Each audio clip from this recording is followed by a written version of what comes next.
ঋণ পরিশোধ করার ভয়ে ঘরের মধ্যে লুকিয়ে পড়ে। অতএব একে একে পাওনাদার ফিরআউনের বাড়িতে আসতে থাকে। ফিরআউন ছিল খুবই চতুর এবং প্রতারক। শুধু প্রতারক নয়, বাটপার। তাই সে ঘরের মধ্যে থাকলেও ঘরের দরজাটা খোলা রাখত, যাতে পাওনাদার বুঝতে পারে বাড়িতে কেউ নেই। দিনের পর দিন এভাবেই পাওনাদার সেখানে আসে, কিন্তু ফিরআউনের দেখা না পেয়ে তারা ফিরে যায়। ফিরআউন একা একা ভাবতে থাকে, এভাবে আর কতদিন নিজেকে লুকিয়ে রাখবো, নিজেকে প্রতিষ্ঠিত করতেই হবে। সেই সময় মিশর ছিল অর্থনৈতিক দিক থেকে বিশ্বের সেরা। অতঃপর ফিরআউন পাওনাদারের ভয়ে রাতের গভীর আধারে বলক থেকে মিশরের উদ্দেশ্যে লুকিয়ে লুকিয়ে রওনা হলেন। সারা রাত অনেক পথ অতিক্রম করার পর শেষ পর্যন্ত মিশরে পৌঁছালো। কিছু দূর যাবার পর তার বন্ধু হামানের সাথে সাক্ষাৎ হলো। তাকে দেখা মাত্রই হামান জিজ্ঞাসা করলো, প্রিয় বন্ধু, তুমি এখানে কেন? তোমার কি অবস্থা? তখন ফিরআউন বলল, বন্ধু হামান, আমি খুবই মুসিবতের মধ্যে আছি। পাওনাদারের ভয়ে লুকিয়ে পালিয়ে এসেছি। আমি একেবারে নিঃস্ব, চারিদিকে ঋণে জর্জরিত। এখন আমার কোনো একটা কাজের প্রয়োজন। তখন হামান বলল, ফিরআউন, আমারও একই অবস্থা, আমার একটা কাজের প্রয়োজন। অতঃপর ফিরআউন ও হামান কাজের সন্ধানে বেরিয়ে পড়লেন। কিছু পথ অতিক্রম করার পর তারা ক্ষুধায় এবং তৃষ্ণায় কাতর হয়ে পড়েছিল। দূরে লক্ষ্য করে দেখলো একটি লোক তরমুজ খেতে তরমুজ কাটার কাজ করছে। তখন ফিরআউন ও হামান ধীরে ধীরে সেই তরমুজ ক্ষেতের সামনে গিয়ে বলল, চাচা যান, আমরা খুবই ক্ষুধার্ত, আমাদের কিছু তরমুজ খেতে দেবেন? এই কথা শোনা মাত্র লোকটি তাদের তরমুজ খেতে দিল। তারা পেট ভরে তরমুজ খেয়ে তৃপ্তি পেল। তারপর ওই তরমুজ ক্ষেতের মালিক তাদেরকে জিজ্ঞেস করলো, তোমাদের তো আগে কখনো দেখিনি, তোমরা কে আর কোথা থেকে আসছো? তখন ফিরআউন বলল, আমরা ভিন দেশি, বলক থেকে আসছি কাজের জন্য। তরমুজ ক্ষেতের মালিক ভাবলো তারও কাজের লোক দরকার, তাই সে তাদেরকে বলল, তোমরা কি আমার কাছে কাজ করবে? হামান বলল, অবশ্যই কাজ করব। তখন তরমুজ ক্ষেতের মালিক বলল, আমার কাছে কাজ করতে হলে সৎভাবে কাজ করতে হবে, চুরি করা যাবে না। ফিরআউন ছিল প্রতারক, তাই সে চালাকি করে বলল, আমি জীবনে কখনো মিথ্যা বলিনি, আর চুরি তো দূরের কথা।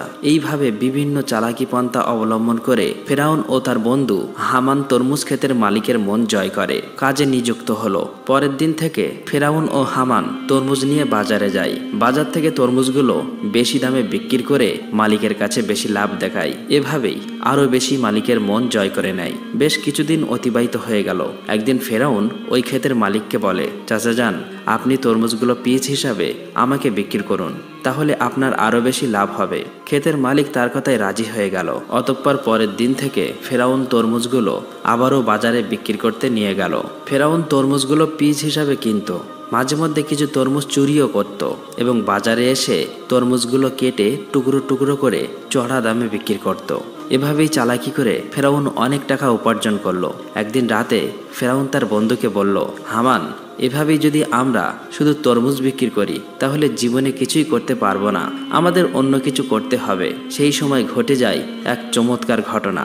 মিশরের বাদশাহ তার সেনাবাহিনীর দ্বারা দেশের মধ্যে একটি বিজ্ঞপ্তি জারি করে। সেনাবাহিনীরা বিভিন্ন জায়গায় গিয়ে বলে, এত দ্বারা জানানো যাইতেছে যে মিশরের কবরস্থানে একটি দারোয়ান প্রয়োজন।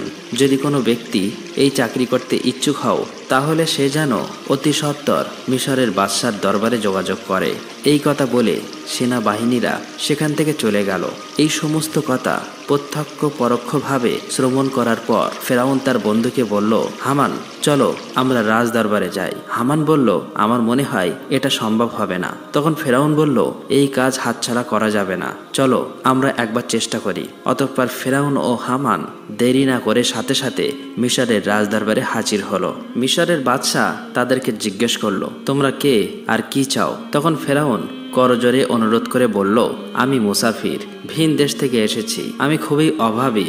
আমি শুনেছি আপনি কবরস্থানের দারোয়ান নিযুক্ত করবেন, তাই দয়া করে আমাকে যদি এই চাকরিটা দিতেন আপনার কাছে চিরকৃতজ্ঞ থাকতাম। মিশরের বাদশাহ ফিরআউনকে দেখে মনে মনে ভাবলো, তার তো শরীর স্বাস্থ্য ভালো, চেহারাও ভালো, মনে হয় সে পারবে। এই ভেবে ফিরআউনকে কবরস্থানের দারোয়ানের চাকরিতে নিযুক্ত করলো। পরের দিন থেকে ফিরআউন মিশরের কবরস্থানে দারোয়ানের চাকুরিতে নিযুক্ত হলো। দিনরাত ফিরআউন কবরস্থানের সামনে দাঁড়িয়ে থাকে, আর পাশেই একটি ছোট্ট ঘরে তার বন্ধু হামান ও ফিরআউন একসাথে বসবাস করে। একদিন রাতে কয়েকজন লোক একটি মৃত লাশকে দাফন করতে আসলো, কিন্তু ফেরাউন তাদেরকে বাধা দিল, কবরস্থানে ঢুকতে দিল না। তখন তারা বলল, কি ব্যাপার, আপনি লাশ দাফন করতে বাধা দিচ্ছেন কেন? আসলেই ফেরাউন ছিল প্রতারক এবং বাটপার, তাই সে চালাকি করে বলল, আপনারা কি শোনেননি মিশরের বাদশাহ নতুন আইন করেছে, মৃত লাশকে দাফন করতে হলে 1 স্বর্ণ মুদ্রা দিতে হবে। এই লোকগুলো ফেরাউনের কথা বিশ্বাস করে নেয় এবং তাকে 1 মুদ্রা দিয়ে লাশ দাফন করে। এভাবেই প্রচার হয়ে যায় যে একটি লাশ দাফন করতে হলে 1 স্বর্ণ মুদ্রা দিতে হবে। এভাবেই ফেরাউন প্রতারণা করে অনেক টাকা উপার্জন করে। সেই সময় ঘটে যায় আজব ঘটনা। মিশরে সেই সময় আল্লাহর গজব শুরু হয়। চারিদিকে কলেরা, বসন্ত রোগে প্রচুর মানুষ মারা যেতে থাকে। অতঃপর কিছু লোক মৃত লাশকে দাফন করার জন্য কবরস্থানে আসলো। তখন ফেরাউন আরো চালাকি করে বলল, মিশরের বাদশাহ নতুন আইন করেছে, যদি কোনো ব্যক্তি কলেরা বসন্ত থেকে মারা যায় তাহলে 2 স্বর্ণ মুদ্রা দিয়ে তবেই তাকে এই কবরস্থানে দাফন করতে পারবে। ফেরাউন প্রতারণা করে সবার কাছ থেকে স্বর্ণ মুদ্রা নিয়ে অনেক টাকা উপার্জন করলো। এভাবেই সেই বছর অতিবাহিত হয়ে গেল। এরপর ফেরাউন তার বন্ধুকে বলল, হামান, এই দেখো 2 বস্তা টাকা উপার্জন করেছি, কিন্তু এগুলো আমরা মিশরের বাদশার নিকট নিয়ে যাব। এই কথা শুনে হামান যেন চমকে গেল। সে বলল, ফেরাউন, তোমার কি মাথা খারাপ হয়ে গিয়েছে? যে টাকার জন্য এত কষ্ট করলে, সবার থেকে প্রতারণা করলে, আর শেষ পর্যন্ত কিনা সেই টাকাগুলো বাদশাকে দিয়ে দেবে? ফেরাউন বলল, হামান, ধৈর্য ধরো, আমার বুদ্ধি ক্রমশ প্রকাশ পাবে। অতঃপর সে দেরি না করে পরের দিন ফেরাউন ও হামান 2 বস্তা স্বর্ণ মুদ্রা নিয়ে মিশরের বাদশার দরবারে হাজির হলো। মিশরের বাদশা তাদেরকে জিজ্ঞেস করলো, কি ব্যাপার, তুমি বস্তা নিয়ে রাজদরবারে এসেছো কেন? তখন ফেরাউন বলল, জাহাপনা, আমি 2 বস্তা স্বর্ণ মুদ্রা নিয়ে এসেছি। এই কথা শুনে বাদশার মন্ত্রী তাদেরকে ধমক দিয়ে বলল, তোমার সাহস দেখে আমি আশ্চর্য হয়ে যাচ্ছি যে তুমি মিশরের বাদশার সামনে দাঁড়িয়ে টাকার বড়াই দেখাচ্ছ। তখন মিশরের বাদশা বলল, এত স্বর্ণ মুদ্রা তুমি কোথায় পেলে, আর এটা নিয়ে এসেছো কেন? তখন ফেরাউন বলল, জাহাপনা, যারা মৃত লাশকে দাফন করতে আসতো তাদের কাছ থেকে আমি 1 স্বর্ণ মুদ্রা নিতাম। তাছাড়া এতে আমার বেতনের টাকা আছে। আমার মূল উদ্দেশ্য হলো মিশরে গত 2 বছর যে সকল গরিব মানুষ খাজনা দিতে পারেনি তাদের পক্ষ থেকে আমি স্বর্ণের মুদ্রাগুলি আপনাকে দিলাম, আপনি তাদের খাজনা মাফ করে দিন। এমন কথা শুনে সেখানে থাকা সমস্ত লোক আশ্চর্য হয়ে গেল। মিশরের বাদশা তার এই কর্মকাণ্ড দেখে আকর্ষিত হলো এবং তার প্রতি বিশেষ দৃষ্টি আকর্ষণ করলো। পরের দিন থেকে সারা মিশরে প্রচার হয়ে গেল যে একজন কবরস্থানের দারোয়ান মিশরের গরিব মানুষের 2 বছরের খাজনা মিটিয়ে দিয়েছে। সমস্ত মিশরের লোক বলতে লাগলো, এমন ভালো মানুষ সারা মিশরে দ্বিতীয়টি দেখা যায় না। ওই ব্যক্তিটি কবরস্থানের দারোয়ান না হয়ে যদি আমাদের দেশের বাদশা হতো তাহলে কতই না সুখী হতাম। এভাবেই প্রথমে মিশরের বাদশা, তারপর মিশরের মানুষের মন জয় করে নিল। অতঃপর অনেক দিন অতিবাহিত হয়ে গেল। একদিন মিশরের বাদশা বার্ধক্যজনিত কারণে ইন্তেকাল করলেন। তখন চারিদিকে সবাই চিন্তিত হয়ে পড়ল, কি হবে দ্বিতীয় রামেসিস, মিশরের বাদশা। কয়েকদিন পর রাজ দরবারে একটি জরুরি মিটিংয়ের আয়োজন করা হলো। সেখানে থাকা বিশিষ্ট জ্ঞানী ব্যক্তিদের মধ্য থেকে একজন বলল, এইভাবে তো আর মিশরের বাদশার আসন খালি রাখা যাবে না। কি হবে মিশরের বাদশা, আপনারা সবাই আলোচনা করে বলুন।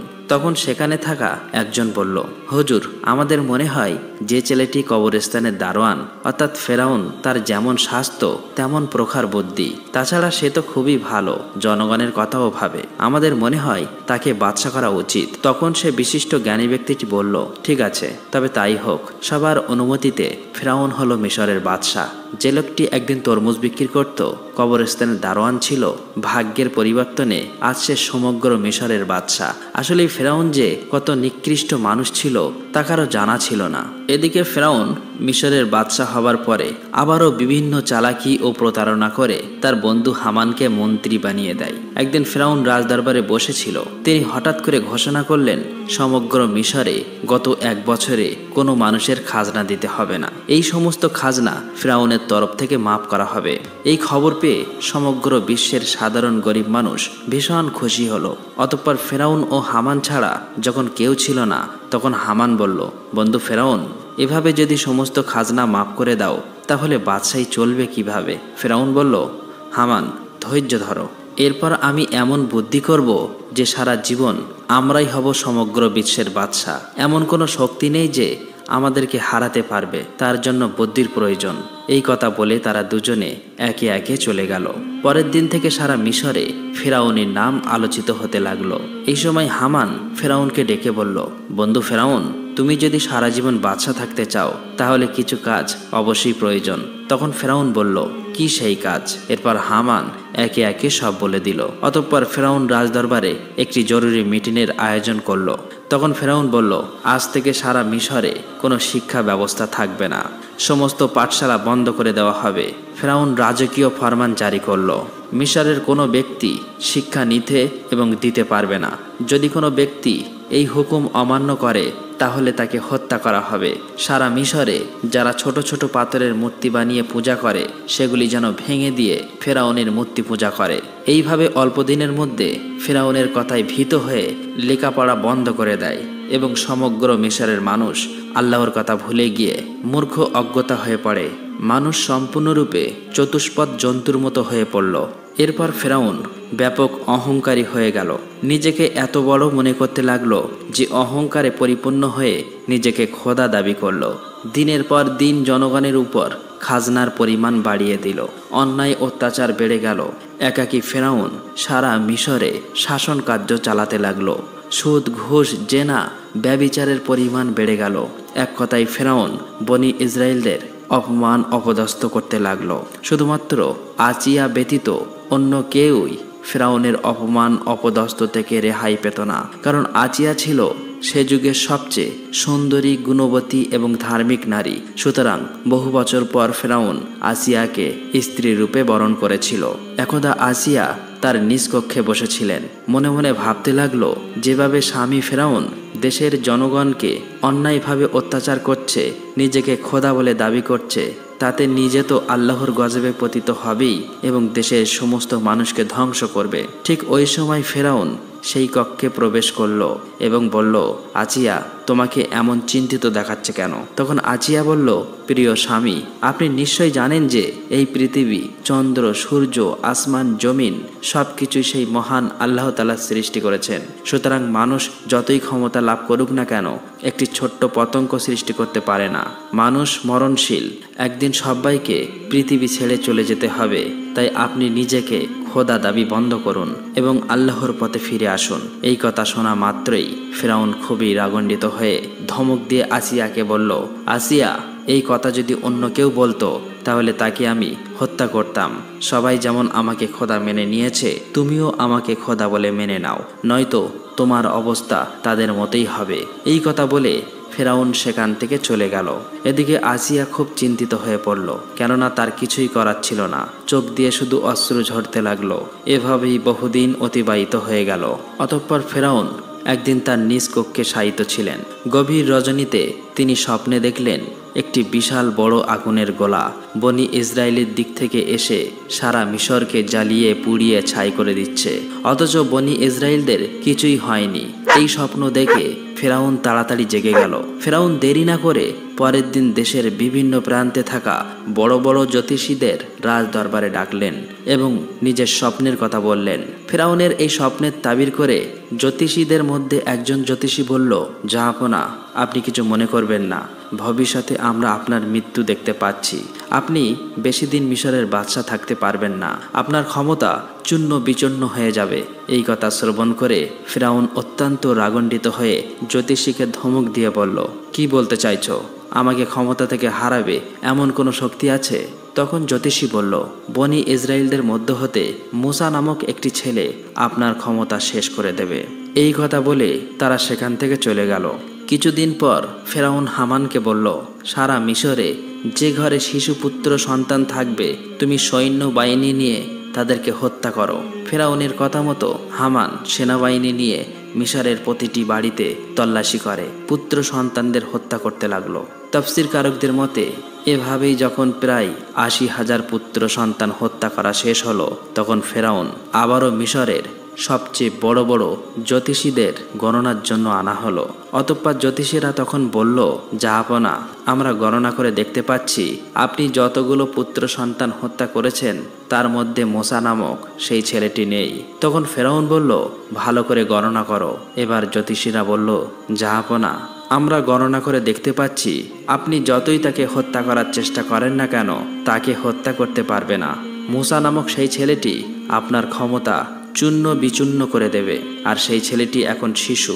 এই কথা শোনা মাত্রই ফেরাউন আরো রাগান্বিত হলো এবং সাথে সাথে হুকুম করলো, তোমরা প্রতিটি বাড়িতে গিয়ে তল্লাশি করো, যে ঘরে মূসা থাকুক না কেন তাকে হত্যা করো। এই খবর সারা মিশরে ছড়িয়ে পড়ল। তখন হজরত মূসা আলাইহিস সালামের আম্মাজান খুবই চিন্তিত হয়ে পড়লেন কিভাবে তার শিশু মূসাকে বাঁচাবে।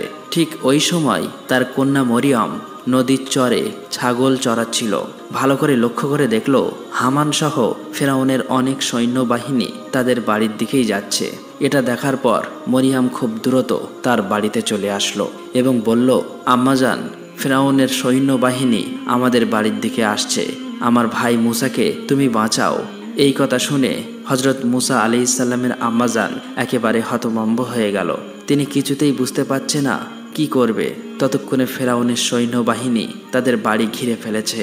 এমন সময় আল্লাহ রাব্বুল আলামিন গায়েবী আওয়াজের মাধ্যমে বললেন, হে মূসার আম্মাজান, তুমি দেরি করো না, তোমার পুত্র মূসাকে জ্বলন্ত চুলায় রেখে দিয়ে এসো। হজরত মূসা আলাইহিস সালামের আম্মাজান আর দেরি না করে জ্বলন্ত চুলায় শিশু মূসা আলাইহিস সালামকে রেখে দিলেন।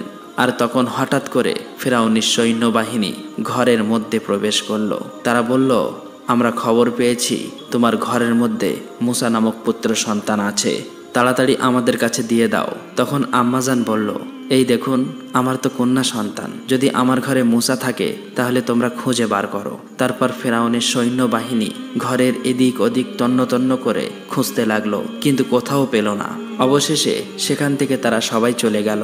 এরপর হজরত মূসা আলাইহিস সালামের আম্মাজান কাঁদতে কাঁদতে ওই জ্বলন্ত চুলার কাছে গিয়ে দেখলো হজরত মূসা আলাইহিস সালাম বেঁচে আছে এবং ওই জ্বলন্ত আগুনের মধ্যেই খেলা করছে আল্লাহর কুদরতে। হজরত মূসা আলাইহিস সালামের একটি পশমও আগুনে পুড়েনি। তখন হজরত মূসা আলাইহিস সালামের আম্মাজান আল্লাহর দরবারে শুকরিয়া আদায় করলেন এবং বললেন, হে আল্লাহ, তুমি সমস্ত ক্ষমতার মালিক, সমস্ত প্রশংসা তোমারই। আল্লাহ গো, তুমি আমার পুত্র মূসাকে বাঁচিয়েছ। অতঃপর হজরত মূসা আলাইহিস সালামের আম্মাজান ওই দিন রাতে স্বপ্ন দেখলেন আল্লাহ রাব্বুল আলামিন বলছেন, তুমি একটা কাঠের সিন্দুক তৈরি করো এবং হজরত মূসা আলাইহিস সালামকে ওই সিন্দুকের মধ্য দিয়ে নীল নদে ভাসিয়ে দাও। এদিকে আল্লাহ রাব্বুল আলামিন হজরত জিব্রাইল আলাইহিস সালামকে ডেকে বললেন, হে জিব্রাইল, তুমি যাও মূসা আলাইহিস সালামের আম্মাজানকে সাহায্য করো। এই নির্দেশ পেয়ে হজরত জিব্রাইল আলাইহিস সালাম মূসা নবীর বাড়ির দিকে আসতে লাগলেন। সকালবেলা হজরত মূসা আলাইহিস সালামের আম্মাজান নিজের ঘরের সামনেই খুবই চিন্তিত অবস্থায় ছিলেন। এমন সময় দেখলেন একজন দরবেশ তার বাড়িতে এসে হাজির হলেন। তখন মূসা নবীর আম্মাজান বললেন, আপনি কে? আপনাকে তো চিনলাম না। তখন তিনি নিজের পরিচয় গোপন রেখে বললেন, আমি একজন কাঠ মিস্ত্রি, আপনার কি কোনো কাঠের জিনিস তৈরি করতে হবে? সাথে সাথে মূসা নবীর আম্মাজান বলল, অবশ্যই, আমার একটা কাঠের সিন্দুক তৈরি করতে হবে। আর এভাবেই আল্লাহ তাআলা সেদিন জিব্রাইল আলাইহিস সালামের মাধ্যমে মূসা আলাইহিস সালামের আম্মাজানকে সিন্দুক বানিয়ে সাহায্য করেছিল। অতঃপর মূসা আলাইহিস সালামকে নীল নদে ভাসিয়ে দিলেন। আল্লাহর কি কুদরত! নীল নদের স্রোত যেদিকে যায় হজরত মূসা আলাইহিস সালামের কাঠের সিন্দুক ওই স্রোতের উল্টো দিকে যায়। এইভাবে ভাসতে ভাসতে হজরত মূসা আলাইহিস সালামের এই কাঠের সিন্দুক ফেরাউনের রাজদরবারের কাছে গিয়ে পৌঁছালো। সেখানে উপস্থিত ছিল ফেরাউন এবং তার স্ত্রী মা আসিয়া এবং দাসদাসী। সিন্দুকটি দেখা মাত্র মা আসিয়া এগিয়ে এলো। মা আসিয়া সিন্দুকটি খুলে দেখল একটি ফুটফুটে কচি শিশু, তার ললাটে যেন নূরের আলো চমকাচ্ছে।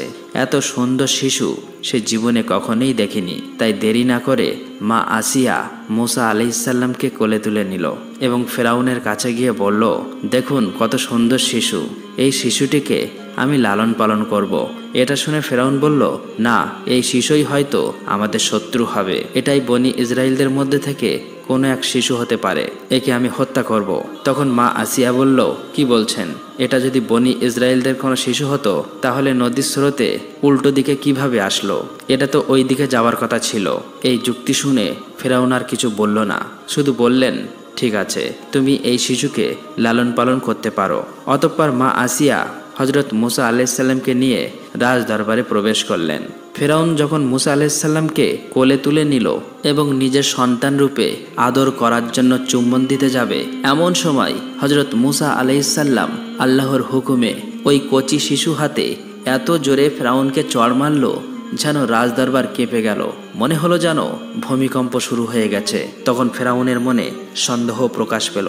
মনে মনে বলতে লাগলো, নিশ্চয়ই এই শিশু কোনো সাধারণ শিশু নয়, একে পরীক্ষা করতে হবে। তখন ফেরাউন একজনকে বলল, যাও কিছুটা স্বর্ণ আনো আর তার সাথে আগুন নিয়ে এসো, এই শিশুকে পরীক্ষা করব।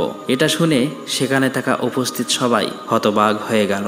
এই লোকটি যখন আগুন আর স্বর্ণ নিয়ে আসলো, ঠিক ওই সময় আল্লাহ রাব্বুল আলামিন হযরত জিবরাইল আলাইহিসসালামের মাধ্যমে হযরত মুসা আলাইহিসসালামের হাত আগুনের দিকে ঘুরিয়ে দিল। আর মুসা আলাইহিসসালাম চিৎকার করে কাঁদতে লাগলো। তখন আসিয়া বলল, আপনার মতো কঠিন হৃদয় এবং নিষ্ঠুর এই পৃথিবীতে আর কেউ নেই। এই কচি শিশু কি আগুন এবং স্বর্ণের কোনো পার্থক্য জানে? অতঃপর ফেরাউনের মনে সন্দেহ মুছে গেল। আর এইভাবে হযরত মুসা আলাইহিসসালাম ফেরাউনের বাড়িতেই বড় হতে লাগলো। প্রিয় দর্শক, আজকের ভিডিও এখানেই শেষ। আসসালামু আলাইকুম, সবাই ভালো থাকবেন।